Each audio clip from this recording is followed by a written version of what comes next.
The snow was falling gently that evening, the kind that makes the world look softer than it really is, but nothing about her heart felt soft anymore. She stood outside the cafe, Christmas lights blurring into streaks of gold through unshed tears, replaying the moment over and over in her mind. The polite smile, the awkward pause, the carefully chosen words that still cut deeper than honesty ever could. She had come to the blind date with hope tucked carefully beneath her winter coat, and she walked away carrying only rejection and the familiar ache of feeling unwanted. In that moment, as carols drifted faintly from a nearby shop and couples passed by laughing, she felt smaller than she ever had, like Christmas itself had turned its back on her.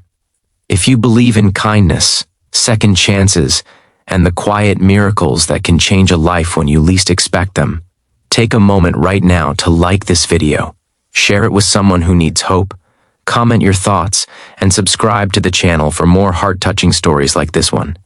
Her name was Emily, and at 34, she had learned to wear disappointment like a second skin. She was the kind of woman people described as nice, dependable, warm, words that somehow always felt like a gentle way of saying forgettable. She worked long hours as a pediatric nurse, pouring love into children who were never hers to keep, then returned each night to a small apartment that echoed with silence. She had dreamed of a family since she was young, not the perfect kind from holiday commercials, but something real, imperfect, and full of warmth. Yet life had given her a string of almosts and maybes, relationships that faded, promises that dissolved, and now, even a blind date arranged by well-meaning friends that ended before dessert arrived. The rejection itself was not cruel, just devastating in its simplicity. He had said he was not feeling a connection, that she seemed lovely but not what he was looking for. She nodded, smiled, wished him well, and waited until she was alone to let the weight of it settle in her chest. It was not about him, she told herself. Not really. It was about the growing fear that maybe she was simply not chosen, not by anyone, not by fate, not by love. Christmas had a way of amplifying those fears, turning every empty chair and unanswered wish into something louder. She did not go home right away. Instead, she walked, letting the cold sting her cheeks, grounding her in something physical. She passed shop windows filled with toys and decorations, paused at a park dusted with snow, and finally found herself near a small community center she vaguely recognized. Warm lights spilled from its windows, and a hand-painted sign announced a Christmas charity event for local families. She hesitated, then stepped inside, more out of exhaustion than intention. The air smelled of cocoa and pine, and for a brief moment, she felt wrapped in something gentler than her thoughts. Inside, volunteers moved about, organizing donated gifts, laughing softly, creating order out of chaos. Emily offered to help without thinking, instinctively slipping into the role she knew best. She sorted toys, tied ribbons, and smiled at strangers who felt less lonely simply by standing together. Helping others had always been her refuge, the place where her own pain became quieter. As the evening wore on, the noise softened, and families came and went, grateful and hurried, leaving behind wrapping paper and echoes of joy. It was near the end of the event, when the room had mostly emptied, that she noticed them. Two little girls sat on a bench near the wall, identical in every way that mattered, their dark curls peeking out from knitted hats, their coats slightly too thin for the season. They were holding hands, swinging their feet, watching everything with wide, observant eyes. There was no adult immediately nearby, and something about their stillness tugged at Emily. She felt that familiar pull she always did toward children who seemed to carry more weight than they should. She learned, through a volunteer coordinator, that the girls were twins named Lily and Rose, and that their father had stepped outside to take an urgent call, leaving them momentarily alone. They were new to the area, she was told, and things had been difficult since their mother passed away the previous year. Emily's chest tightened at the quiet tragedy of it, the way life could reshape itself around loss and keep moving, indifferent to how hard it was to follow. She glanced back at the twins, who were now looking directly at her, their expressions curious and unguarded. Emily approached them with gentle warmth, crouching slightly so she was not towering over them. She did not ask questions that might scare them or make them feel small.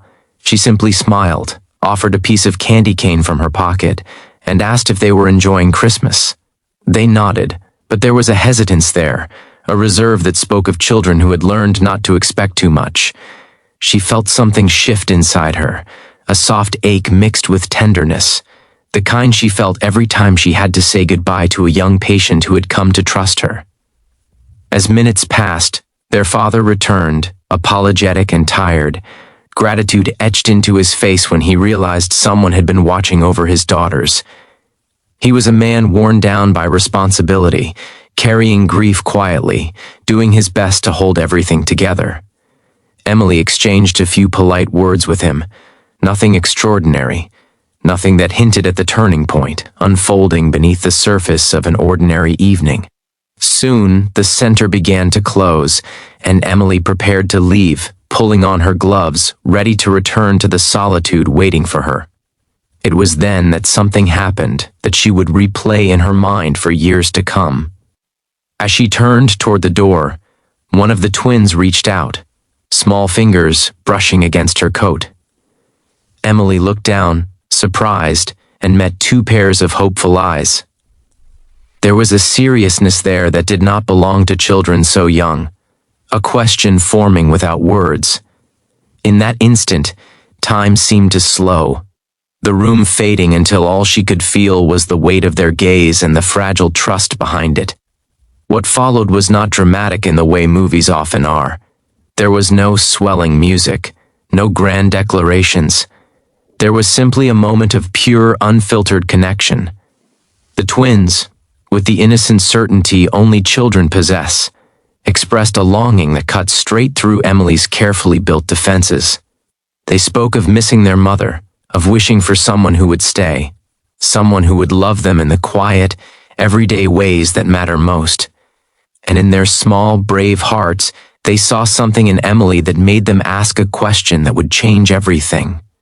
Emily felt her breath catch, tears threatening again. But this time, they were different. These were not tears of rejection or loneliness. They were tears of recognition, of something awakening that she had tried to bury under practicality and disappointment. She did not promise anything. She did not offer false hope. She simply knelt there, heart pounding, and let herself be present with them, honoring the courage it took for children who had already lost so much to reach out again. Over the following weeks, life unfolded in a way Emily could never have planned. She stayed in touch with the twins' father, initially offering support, babysitting occasionally, helping where she could. Christmas passed, then New Year's, and slowly, routines formed. Emily found herself attending school events, reading bedtime stories, cooking simple meals that filled the house with warmth. She also confronted her own fears, the voice that told her not to get too attached, that warned her of the pain that could come if this fragile connection broke. There were challenges, moments when grief resurfaced. When the twins missed their mother so fiercely, it felt like a physical presence in the room. There were nights Emily went home exhausted, questioning whether she was strong enough to be what they needed. She was not their mother, not really, and the line between helping and hoping blurred more each day. Yet, in the midst of uncertainty, something beautiful grew. Trust deepened. Laughter returned to a house that had known too much silence. Emily discovered parts of herself she had long forgotten, patience she did not know she had, joy that felt earned rather than borrowed. The father, too, changed. He watched as his daughters smiled more easily, slept more peacefully, their shoulders relaxing under the weight of being children again. He saw how Emily listened, how she showed up, not trying to replace what was lost, but honoring it while offering something new. Gratitude turned into respect, respect into something quieter and deeper, though neither of them rushed to name it.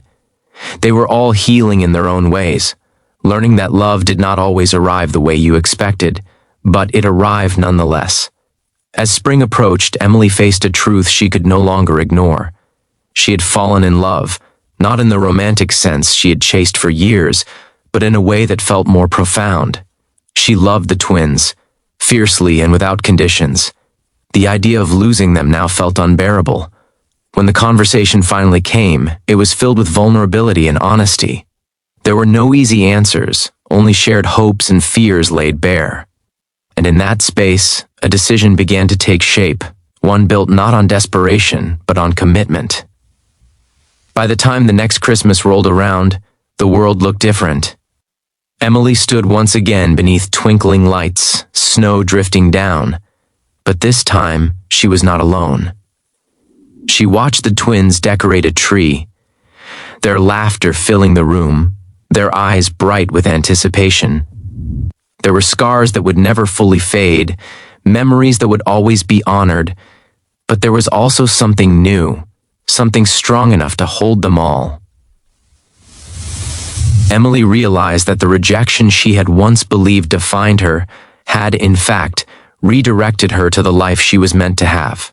Just before the story ends, take a moment to comment below and share what this journey made you feel, because your words might be exactly what someone else needs to read today. As Emily tucked the twins into bed that Christmas Eve, listening to their soft breathing, she felt a peace she had never known. It was not perfect, and it was not easy, but it was real. She understood now that family was not always about being chosen by someone on a blind date or fitting into someone else's expectations. Sometimes it was about being seen by the smallest eyes, at the most unexpected moment, and having the courage to say yes to love when it finally found you. If this story touched your heart, if it reminded you that hope can rise from rejection, and that miracles often come quietly, please like this video, share it, and subscribe to the channel. Your support helps keep stories like this alive, reaching hearts that may be waiting for their own second chance.